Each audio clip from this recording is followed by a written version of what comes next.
Chapter 67. So, Uncle Dwayne, what do you think of Dustin's medical skills? Are you impressed?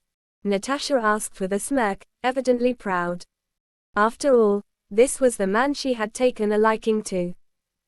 Who knew that a single pill could work such wonders? Dwayne's eyes lit up as he said, Rhys, may I know what this pill is? Can I have a few more? I'll pay for it. Just name your price. This is Gemophan. It's a confidential prescription. And because the ingredients are too valuable, the pill that you just had was my only one, Dustin replied, aloof. That's okay, just sell me the prescription then. Dwayne was not one to give up easily. He was a tycoon in the medical industry. He knew how immensely precious such miraculous medicines are. If he could manufacture them in bulk, he would have struck gold. I told you, the prescription is confidential.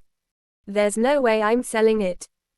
Dustin stopped himself before he continued, of course, if you could find me another rare herb, I can give you the prescription for the Gemophan. No charges.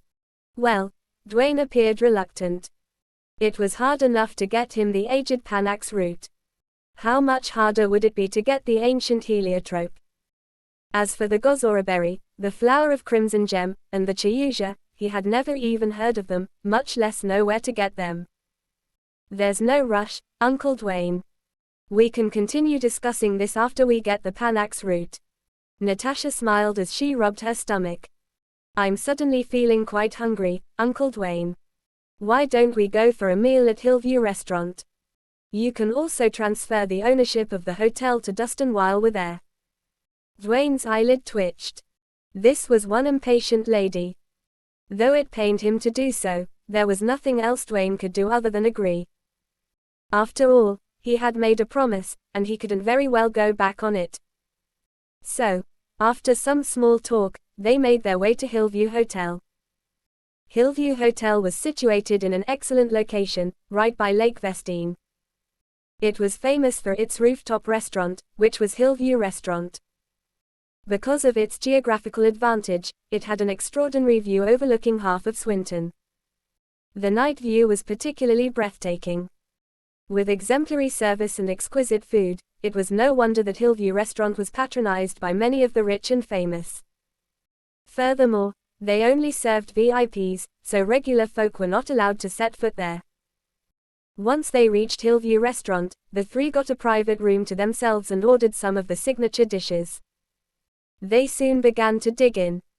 Meanwhile, a Mercedes-Benz SUV stopped in front of the main entrance to Hillview Hotel. The car door opened and Florence stepped out of the car. Matt, Hillview Restaurant is a wonderful place. Since you've helped us out so much, I'll treat you to a nice dinner today. Dahlia will be here soon. She's on her way. Let's head in without her. Florence led Matt and James into the hotel, but when they reached the highest floor, they were stopped by a waiter. I'm sorry, I'm afraid you can't come in. What? We're not allowed to enter. James glared at the waiter, displeased. Do you know who we are? How dare you stop me? You're running a business here. Aren't you supposed to serve guests? What do you mean we can't go in? Who are you to look down on us? Florence asked masterly. They had anticipated having a good meal there, but they ended up being denied entry. Peeved was an understatement. My apologies, but we only serve VIPs, the waiter answered respectfully. What's so great about a VIP? We'll just apply to be a VIP then. Florence scoffed. May I please know if you're applying for a regular VIP or a deluxe VIP?